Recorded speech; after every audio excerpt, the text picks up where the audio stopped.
Well, hey everyone. Hope you guys are all doing well. Today I have Osa with me. Hi, Osa. What's up? So I'm talking to Osa today because he is thinking about joining the Turo platform. And something that I was telling you last time, Osa, that we spoke was that, I kind of forget what that beginning experience was like because it's just been such a long time for me on the platform, almost 6 years. So it's like really nice to hear from somebody who's just joining and like what your perspective is. And I think especially now more than ever, because there's so many people that want to come onto a platform that they can probably really relate with you. So I'm excited to talk to you and just, kind of answer any questions that you have about getting onto a platform. And really, I just want to pick your brain about what you're thinking about when you're thinking about joining the Turo platform. Yeah, Saimah, it's one of those things where, like most of people, I would say over the course of like the last 8 to 10 months, you know, you've been stuck at home, but some people have lost jobs, some people have continued to work, and other people have thought of more creative ways on how to make money, right? And so, for me personally, I've always loved cars, and I have been someone I've actually been on the Turo platform since 2017. Always thought about using it as, I would say, as a customer, but I just never, actually pulled the trigger. And also, too, never saw it so much on the side of being a host. And tying it all back together, I've been at home over like the last 8 to 9 months, and I've been on like a YouTube university. I think I have a master's in business from YouTube now. And you being one of my professors nonetheless. And so when it came down to it, I really was like, hey, I think it would be really cool to get a car and put it on the platform. But I didn't want to do anything hasty or anything impulsively. Wanted to do my YouTube due diligence, and it came across your channel, and you've put out a tremendous amount of value and quality content for someone who's like, not really know where to start, how to go about it. And, just want to say thank you again for, putting out that consistent, good quality content, teaching people, what it's like to be a host on the platform. Of course, yeah. I mean, it's super fun to do it. So I'm so glad that it actually helps people, and to just kind of get that feedback makes me feel good. So thank you for that. So tell me a little bit about where you're based out of and what type of cars you're thinking about listing. Okay, so I think I'm in a really interesting market. I'm in San Francisco, California. And the reason why I say interesting market is because a lot of the money in the tech area has left San Francisco, but there's still a lot of people here. But I do think that San Francisco is still a major destination of people to come into, to leave out, especially in the surrounding cities. And I would say that with me doing my research and kind of seeing some of your channel and seeing what does well here, I was really interested in, for one, getting an electric vehicle right off the bat. So I was looking at the BMW i3 model, and then also the Tesla Model 3. But the Tesla Model 3 is a bit saturated, but I also believe that I can still offer my own experience and value to riders or customers if they choose my vehicle. And then also I was looking at the Porsche Macan does really well here. And also another Tesla model, but the Model Y. Nice. Yeah. You actually just brought up a really good point that it didn't stand out to me, even though I'm from Southern California. I've been to San Francisco so many times, and I know that San Francisco is like known for being such a tech hub, but you're so right. And that's one of the things that I tell people is you have to think about where you're at geographically. You got to think about the weather. You got to think about the type of people that are there. Are people coming into town? Is it mostly local? And you touched upon something really important, is the fact that tech is heavily concentrated there, which means that you have a lot of people who understand technology. They understand cars, like electric cars, like Tesla, so that path to resistance is so much smaller because you almost don't even have to educate them because majority of the people already know, which would make it a smart decision to list a car like that because you have the audience for it. So that's definitely such a great observation. Yeah, it's one of those things where I think you just have to be able to appreciate the beauty of the city and the type of business that can be created here in San Francisco, being that, you know, we're in one of the best cities in all of California. No knock to where you live. No, of course. They're just different. Yeah, yeah, for sure. So when you, as somebody who is so brand new, you're not even on the platform yet, what is like your perception of the platform? That's what I always love to hear. Like when you see a platform like Turo, you've rented on the platform. I think you were mentioning earlier. You rented what car? So I just rented for the first time. Like after I watched your video, I was like trying to get immersed into the platform. So I watched, like, I'll say 50 of your videos, and then I went on a trip to SoCal and I rented a Model 3 from someone here in San Francisco. Nice. That's awesome. So from a renter's perspective, since you're not a host yet, like how do you perceive the platform? What do you think of it when you see something like that? You know, I would say that there is a little bit of barrier to entry, being is that it's one of those, it's much like Airbnb or Lyft, right? You won't actually understand it or know it really until you immerse yourself and actually book a trip.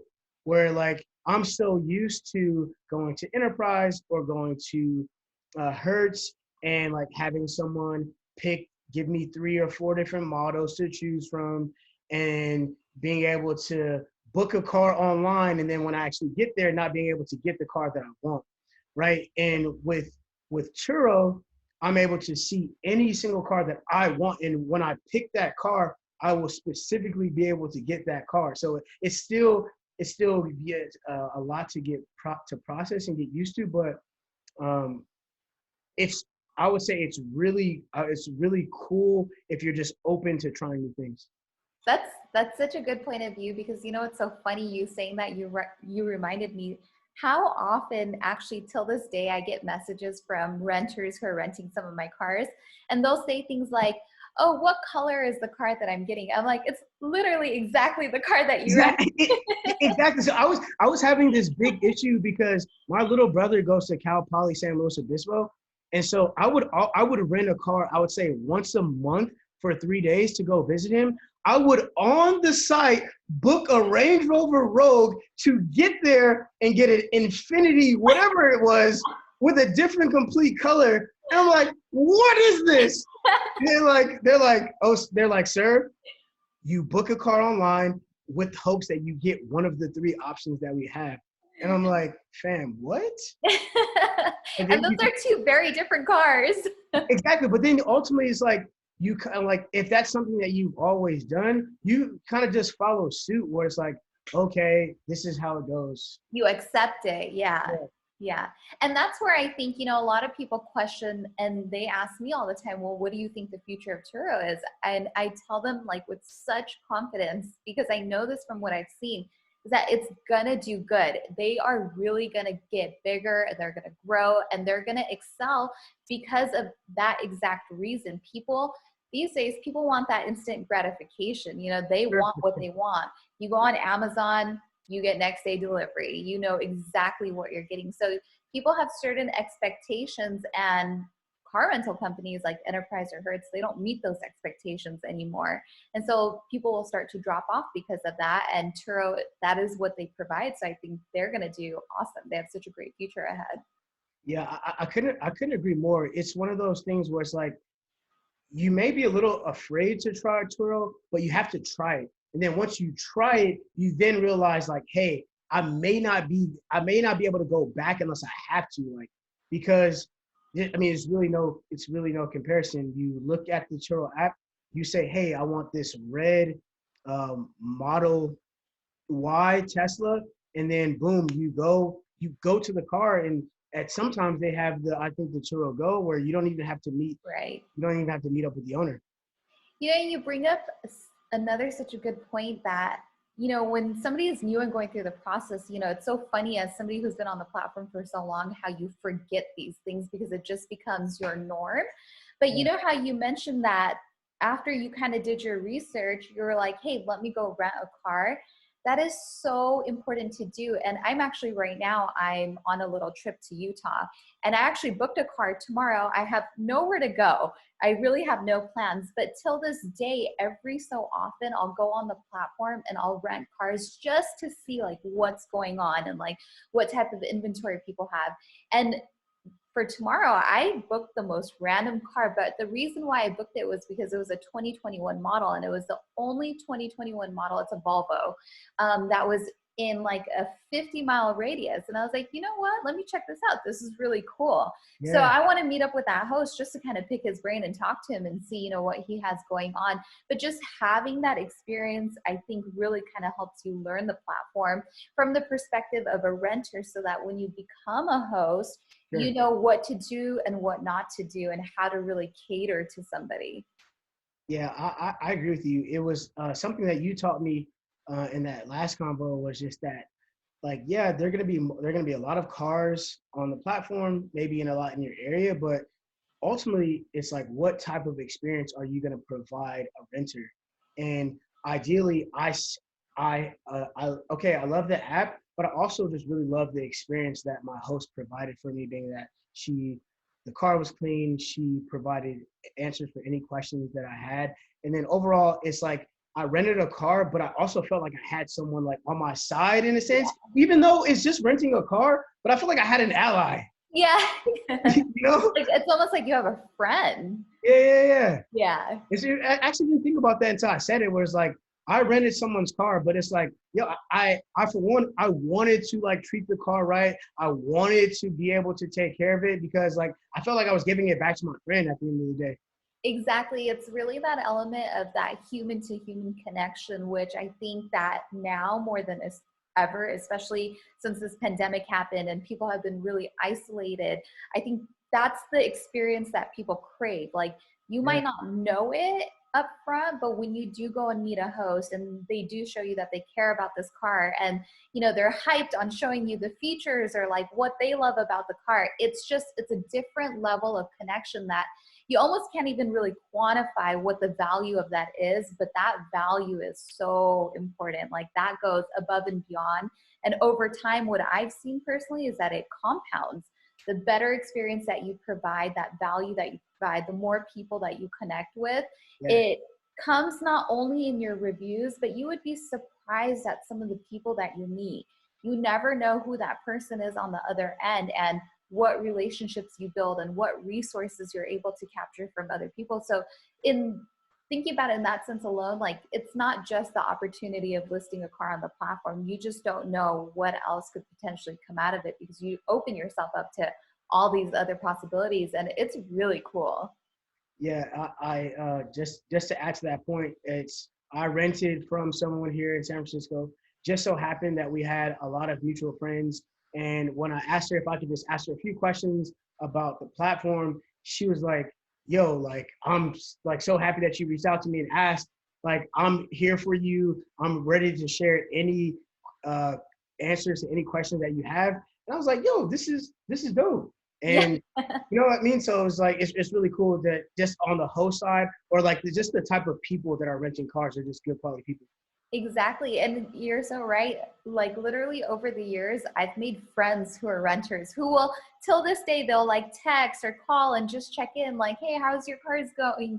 What new cars have you added? Like, should I rent something cool? Like, I'm coming into town. People who are internationally, like, it's really cool. Like, I've had so many people who are from different countries like Russia or Spain, and you know they're in town for an extended period of time, so they rented, you know, some of my cars for 2-3 months at a time, and you build a relationship with that person.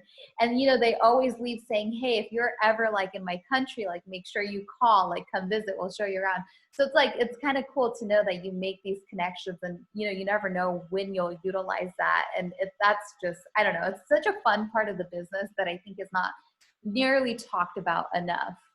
Yeah, I think it's just one of those things where it's like you just don't know where the possibilities would go by just simply wanting. Essentially, at the end of the day, you're just really helping people, honestly. Exactly. You know, so when I talked to you for the first time the other day, the one thing that I caught right off the bat is that you have you have exactly the right type of mindset to do something like this. So tell us a little bit about how you have that mindset. Like, what do you do now that has kind of led you down this path to, wanting to do Turo? I'm someone who I would say I've always had an entrepreneurial spirit. I'm I would say I'm the first generation of a Nigerian immigrant, and so my mom has always implemented in my mind like you should always be like hustling, always doing more, and never be satisfied with anything, honestly.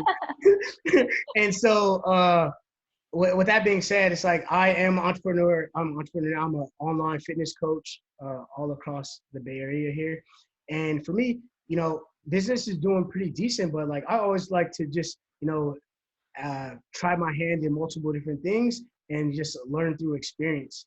And so the number one thing that I do have in my own business now is just that, for one, I always preach customer service. It has to be number one. And then two, most importantly, in any business you do, you should be in a service to others and make sure you're just legitimately wanting to help people. And that is something that whatever your vessel may be, whether it be renting cars, whether it be personal training, whether it be helping someone at Starbucks. Generally, if you want to be able to help people and see people, smile or do well, then I think you can be successful in anything that you do. I literally have nothing to add to that because that was so perfectly said. That's something that I would say from, almost a decade of having businesses. It's like you hit it right on the head. You have to essentially care about people and you have to care about the service that you provide to them. And if you do that, you can get really far with that. So you said that so on the money. So for anyone listening out there, heed that advice. It's so important. Well, I will.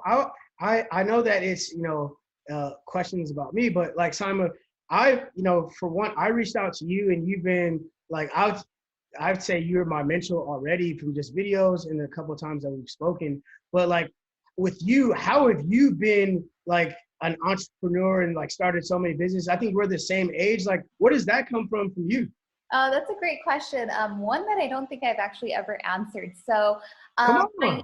yeah, that's so interesting. I've never talked about this on video, I don't think. But my background, I guess, I think a big portion of it comes from my family. I'm third generation Pakistani, Okay. and my grandparents were entrepreneurs. So they came here first, and they had like restaurant businesses. And then my parents ended up naturally following suit. And so they're entrepreneurs too.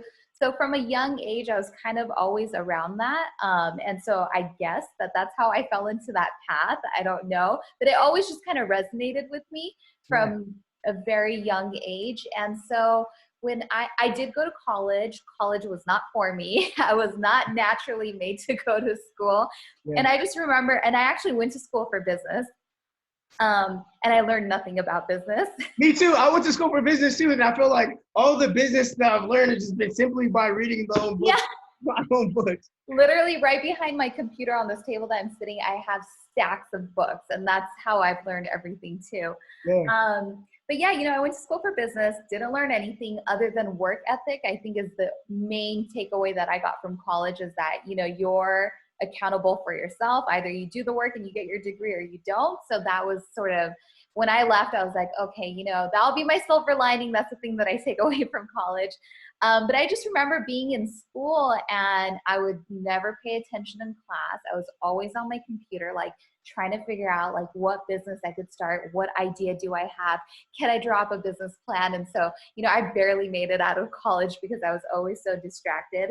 And then when I got out of college, I always worked like really odd jobs, like really, really random stuff. Like I was like a marathon race director, like nothing that was 9 to 5 because I just hated the thought of 9 to 5. I didn't understand it.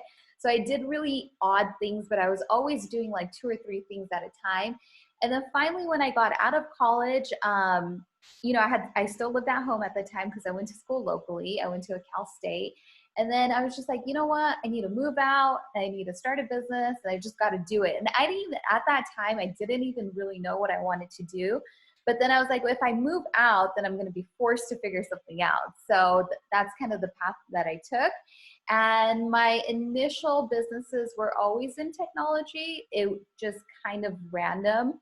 Like I can't really say that there was any rhyme or reason why I went into technology, but maybe it has something to do with the people that I met and that was their strong suit. So I was like, okay, technology is obviously going to be the future. So maybe we go in that direction. Right. And then, so yeah, that's the path that I went down. I think I probably had, this is probably my fourth business. And this is the first thing that I've done that is like more like physical. Everything else that I did prior to this was all online, like e-commerce type of stuff. So I think I was really excited to do something that I love cars. I grew up around cars. So I was like, okay, cars is cool. And it is still technology because you're playing in a platform. So I would really like to get into a platform where I could compete. And I think that was kind of the driving force because everything I did that prior to that, I never competed with anyone. It was just kind of my own thing. So it was cool to get into a platform like, okay, how do I compete against other people and kind of really see how good I can be at something. So that was just kind of how my journey, I guess, got me here today. That's pretty cool. Really good Yeah. information here. Just because, you know, I would say in life, right? It's you have to not be able to be afraid of, you know, change, right? Right. And then just being able to roll with it. Like you said something that's kind of been my mantra this year, where you said, I forced myself to move out, and once I moved out, I knew that I would figure it out, Yeah. right? And so I tend to ask myself this question now. It's like, hey, if I'm ever having like decision paralysis, it's just like, hey, will this decision put me in a better situation than I'm in now? If the answer is yes, then I'm moving forward, Yeah. full go action, and then it'll all set itself up. You know, the one advice that I can give to you or to like really anyone else is like whenever you're thinking about getting into a new situation, or maybe you find yourself in a bad situation that you need to get out of, whatever it might be. The one thing that I learned early on that played a big role in my life was in that moment when you're sort of at that crossroads of do I go this way, do I go that way, do I do this or not? I learned that you should decide your outcome right then and there. Maybe you don't have a plan of how you're going to get there, but you have to decide what that outcome is going to be. And you have to do it with so much conviction and confidence that no matter what happens after that, that at the end of the day, you know within yourself that you're going to figure it out. One way or another, you're always going to look for a way to do it. You're going to find the options, the choices, you're going to find the resources, whether you can see them or not now, they will come if you're looking for it. But oftentimes I think that people just get so inundated by why something won't work that they never even take that first step of figuring out, well, what are my resources? What do I know about this? Or how can I make this work? So a lot of times people just ask themselves the wrong questions. You're looking at your perspective is really upside down when you could look at, if you just shift yourself literally like 1 degree and look at things just a little differently, you'll like find all the answers. And that is super fulfilling. And it's really, it gives you energy, right? Like you have a business, and I think that you know in the same way that I've learned that there's ups and downs. And the only thing that kind of keeps you going is having that energy and that belief in something that, hey, we're going to figure it out, whatever it is. Like you just keep going. You have to keep going. The only time you fail is if you stop, right? Sure. So that would be my one piece of advice, is that if you ever find yourself at a crossroads or in a hard spot, or you're trying to make a decision, is take that moment and just stop for a second and decide like whatever your outcome is going to be right then and there, and just like go after that. And don't ever give up on that. You know, don't doubt yourself that, hey, I decided this is going to be my outcome, and then have kind of self-doubt towards that. You have to just go into it with so much confidence that we're going to figure this out. Yeah, it's really good. It's really good to hear that same perspective. Things that, you know, in such a tough 10 months for Yeah. everyone, right? For everyone, it's like you have to be encouraged. You have to believe in yourself, and you have to, you know, be able to just be decisive and then figure it out from there. And you know, hearing what you're hearing, you speak is just kind of just plays true to who I am. So, you know, thank you for sharing that. Nice. Yeah, of course. So I guess we're off in all sort of directions, but it's all connected, right? Yeah. So Kind of veering back towards Turo, obviously you've made a decision and you've decided what your outcome is in this business. So as a person who's just like you and you're just getting into it, what were some of the major questions that stood out in your mind that you had? Yeah, yeah. Let me pull that up right now. Um, I would say I think many people who are curious is like, if okay, so I think there's two ways you can go about getting a car on Turo, right? Either using your own car, right? But what would you say, what would you recommend to someone who, like myself, I live in San Francisco, I don't have a car, and I use like technology to get around, whether it be Lyft or using public transit. What would you say would be, should I finance, should I lease? Like, what's your suggestion? Well, that's a really good question, and that's kind of a good point that you made, that you're somebody who doesn't have a car because you don't live in a place where you need one, just Yeah. like New York and some of the major metropolitan areas. My advice, just from over the years, what I've learned and seen, and I wish somebody told me this early on, it would have saved myself a lot of trouble, is my favorite way of acquiring cars is leasing. Okay. And the reason for that is because you have a clear exit out of the car. I think a lot of people underestimate the time that you have to be committed to when you finance a car, because typically when you finance, it's at least a 5 to 6 year loan, usually. But what happens to a car in 5 to 6 years? In 5 to 6 years, it accrues a lot of miles. You end up having maintenance issues. It's obviously not in the same condition no matter how hard you try to take care of it. It is going to have that wear and tear just from so many different people driving it. And not only that, but as time goes on, your car becomes less competitive in the market because we are playing in a marketplace, which ultimately leads to perfect competition. Perfect competition is when you're involved in a marketplace and new people are constantly moving in. So what does that do? That drives prices down, brings more competitors in, better product, better value. So eventually you'll just get edged out of the market. Mhm. But with leases, the nice thing is that you can go into like a 2 year high mileage lease or maybe even a 3 year high mileage lease, and they'll still keep you safe. And then you know exactly, hey, at the end of 24 months, I can get out of this car and I don't have anything to worry about, and I can get into something new and be super competitive on the platform. So that would be my advice, is lease. Definitely lease. I like that. And I would say that gives me more wiggle room on what I decide. And then I would say not only do I now, I would say have an idea of what car that I want to pick, but I think many people like myself would want to ask, like I would say a Turo guru like you, okay, serious question here is, if I do take that car on a high expensive or high mileage lease, right? I'm gonna be paying a little bit, Yeah. right? But how soon could I start to see profit? And is it worth the risk? Yeah, that's actually a really good question. And that is all variable based on the car that you choose and the market that you're in, and really what's going on in the marketplace. And that third piece I only add on because we had a pandemic and no one ever saw that coming. So now, even for me personally, I think about, oh my gosh, like what if something really crazy happens? How do you think about that and take that into account for whether a car can end up being profitable for the risk that you're taking and if it ends up being worth it? So that's where it's really important. And you should not get in the marketplace if you don't do this. If you don't take the time to do that research and figure out exactly what cars people are seeking in your market, then 100% you can go and lease the wrong car and you're going to have that payment. You're going to list it. It's not going to perform as well as you'd like. And then you're going to think that it's not worth it. And if it's not worth it, then over time, your morale is going to drop and you're going to be like, why am I even doing this? Find yourself in a bad position because you're stuck with this payment. For sure. And, you know, I've been there. I've had cars that have not done well. So I know what that feels like. And it's not a good feeling to feel like you're stuck with that responsibility.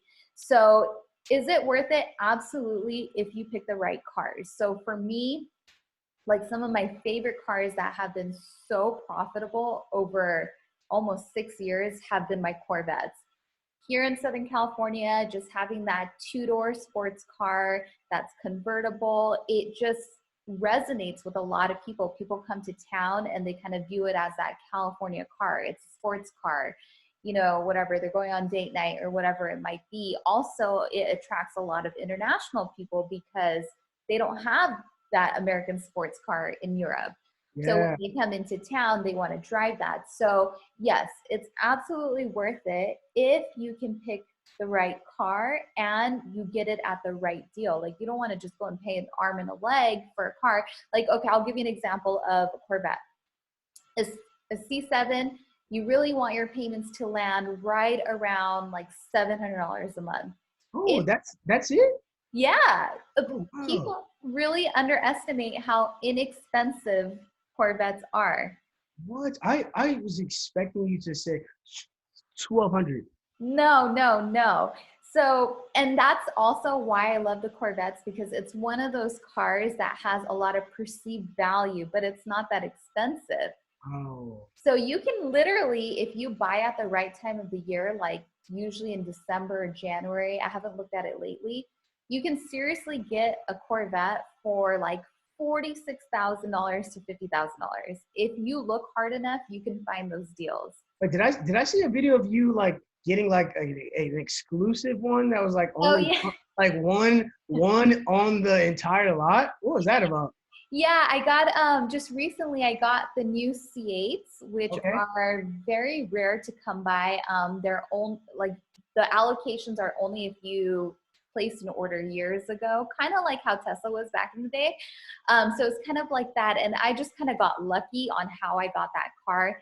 Somebody had an additional allocation. They reached out to me and they're like, "Hey, we have this car. It was actually in Chicago. Wasn't even here." The deal was right, and I was like, yeah, let's do it. And the thing that was really unique about that Corvette is that it's one of the few Corvettes that is a hardtop automatic convertible, which is the first time they've ever done that. So it kind of makes it a little bit unique, which is another reason why I was like, yes, let's do this, because no one has this car, so it's really unique. And then that just plays again into the point of providing that experience, and why I like to go after sort of unique cars that are a little bit different and that have a lot of perceived value. So usually when I'm looking at cars, I visually look for something that does have perceived value. For example, in my fleet, I have a Vanderhall Venice and I have a Polaris Slingshot. Those are those three-wheelers. They're totally different, but they're inexpensive. You can get them anywhere from like 15 to 30K. But your day rates on them can be insane. They can be $172 a day during peak season. Yeah, that's crazy because people don't even know the it's a perceived. Exactly. So going back to your point of whether it's worth it or not, it all comes down to what you choose and how much value it has in the marketplace. So like my Vanderhall, which is one of those cars that's also really rare in the marketplace, not that it's rare to buy, you can buy them anywhere. It's just, it's unusual. So when people see that, and I'm one of the few that has it, people are willing to pay that higher day rate on it, because where else are you going to get that from? You know, and it just looks really cool. It's awesome. It's a great experience. I have great reviews on it. So that car is like just one of those cars, kind of like a unicorn. It makes a lot of money because it's so inexpensive, but it gets really high day rates. Yeah, that's crazy. I have two questions for you here. Yeah. For one, with you being, I would say, someone who's been hosting and running a business on the platform for some time now, how many cars do you have in your fleet? And secondly, where do you see the future of the platform, being that someone like myself is like, you're here and I'm here, but then the platform is here. So where are we all going the same direction? Right. Oh, that's actually a really good question. You know, what's funny is I don't know how many cars I have in my fleet, but I think it's 10. What? You know, it's like over the years, you lose track because you're constantly getting in and out of cars. So you forget like how many you have, but I'm pretty sure it's 10. I have to just double check. It's like 9 or 10 right now. But at my height at one time, there was one point in time where I think I had 23 cars at once. It was crazy. What? Yeah, it was insane. And I think over the life of doing this, I've probably had close to 35 or 40 cars in total. So as you can imagine, you lose track over the years. But just getting in and out of those leases, huh? Right, Yeah. exactly. And because, timing is different. So like right now, like in a couple weeks, I'm getting out of one car because my lease ends. And then probably a few weeks after that, I'll get another car. So it's just kind of up and down. The more cars you have, the more like in and out you are of them. See, that's so crazy because it's like you are in the business already, right? You understand the model, you understand what your model is, you understand how you're growing it. You're getting out of a car, and then the way you think about it is like, okay, I'm getting into another car that's gonna make me money. Whereas like I'm here like, oh, what car should I pick? Yeah, is it even gonna make any money? Yeah, it's Yeah. a it's an interesting It whole is. perspective. And that's the thing about anything, right? It's like, it's not that I necessarily do this better than anyone else or that I understand it better. It's just that I've been doing it longer. That's all it is. My only edge in this is that I've been doing it longer. So I just have more experience. I've just seen more things. I've just seen more patterns. I've seen the marketplace change more times than most people. So from that, you can extract information. So for anybody that's thinking about getting in, it's always better to get into a market sooner than later. The sooner you get in, the more you learn, the more you're able to pivot and position yourself better over time. Couldn't agree more. And then to answer your question of, we're here and then the platform is here, where do I think things are going? That's a really interesting question in terms of Turo's outlook. So there's been, news out there that they might be going public this year, or I think they did announce that they are going public in 2021. So I think that's going to be interesting. That might switch some things up, but I think that when a company goes public, I mean, it should be a good thing for the marketplace because they really have something to prove to everyone who is investing in their company. So, they're highly motivated to make sure that they have a good ad spend budget, a good marketing budget to acquire more renters to come onto the platform so that they're profitable and they're driving more transactions and more revenue, which in turn means that for us hosts, I mean, I would make the assumption that we would get busier over time as they go down that route. And then the other thing that for me personally, in 2021, the caution that I'm exercising with Turo is I'm really paying attention to what they do with their claims department, I guess you could call it, or their claims segment of their business. And so I think this is actually really important for anyone that's coming on the platform because it's hard to understand if you haven't experienced it. So basically with Turo, when you're a host, you list your car and then things go wrong inevitably over time. They do, right? Someone can get into an accident, you can have a blown out tire, like anything random could happen. So when that happens, you file a claim with Turo, you use your host insurance, and then they evaluate the damage and they pay you out as a host, right? And then it's up to Turo to go collect from the guests whatever the damages are. Well, that segment of Turo's business, their claims segment, it's a very high risk area of their business. It's where they bleed most of their money. It costs a lot of money to provide insurance for all of these cars when there's constantly things going wrong, when there's, hundreds of thousands of people involved in this marketplace. So the trend that I've seen over the years is that they're really, they're reshaping their practices when it comes to claims and dealing with hosts. They really want to help limit their liability and bring their costs down. And they're doing that by enforcing systems that get their host more involved in the claims process in the sense that they want their host to work directly with the guest to collect on damages. Oh, I think I saw something along the lines where you're adamant about pictures. Right, yes, which is why it's so important to take such good photos. So Turo wants hosts to work more with their guests, more than we are now, right? Because right now it's sort of on autopilot. Like if my car comes back, it has an accident, for example, I kind of don't worry about it because there's a system. I just input everything, submit my photos. Hey Turo, here's what happened. Please evaluate the damage, pay me out whatever the damage is so I can get it repaired. Yeah. Now what they're gonna do is hey host, your renter got into an accident. Thanks for letting us know. Go ahead and try to get this handled with your guest directly. Try to collect payment, go get an estimate, and do all that. And if that doesn't work, then come back and file a claim. Now, it's not mandatory to do it that way. You can still just utilize your host protection and just file a claim with them.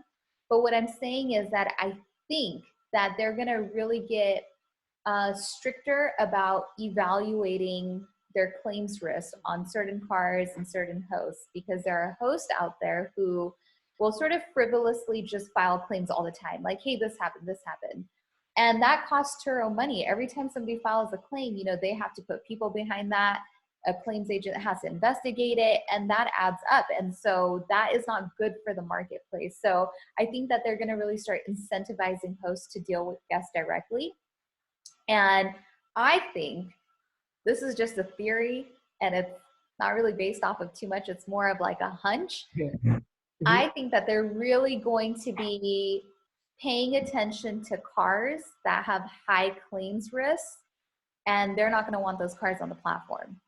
Wow. Okay. So That makes sense though. Right. And so to offset that claims risk as a host, I think what you should be thinking about going into this platform is how can you at least try to systemize to settle with your guest directly. I think that that's going to become a big thing. And again, not really based off of any real information that I got from anybody, but this is just based off of my own experience and what I've seen happen over the last few years. And it's just what I'm anticipating to happen. So just, you know, take that with a grain of salt. It's just an opinion. Yeah, I will take it with a grain of salt, but you know, I definitely value it, and you know, thank you for sharing. Yeah, so if you're new to the platform, it's just something that you want to think about that could potentially be a big part of your business, is going to possibly be dealing more with your guests than you might think you are, if that makes sense. Okay. Yeah, but other than that, I think that this has been such a great conversation. I don't know if you have any last questions for me, but if not, we can definitely wrap this up. I think you pretty much, I think you've answered it. I'm ready to go. Awesome. Well, we're going to put your link to your new Turo listing as soon as you get your car down in the description below. So for everyone watching, Osa is in the San Francisco area. Any more details as to exactly where you are? I'm not too familiar with the city. I'm in the south of Market area, and it's pretty much just central to everything that's happening in San Francisco. So I will be listing a car soon. It's going to be electric. So, you know, I got to play to my crowd here in San Francisco. So, awesome. Yeah. So you can definitely find Osa's Turo listing in the description down below. And if you guys are ever in the San Francisco area, obviously going to be a great person to rent from, somebody that's reliable. So definitely check him out. Osa, thank you so much for coming on and doing this. This has been awesome. And, you know, I'm excited to see, we're going to have to do a part 2 once you list your car so that we can do sort of an update as to what you did and how things are going. Yeah, that sounds good. I'm excited for this journey that I'm on. Thanks to you. I would say, speaking for people who watch this channel, Saimah, we're going to encourage you to keep putting out content because we truly appreciate it. And thank you for having me on your channel. Hey, people, smash her like button, share her. She's dope. Smash that like button. I love it. I love it. Thank you so much.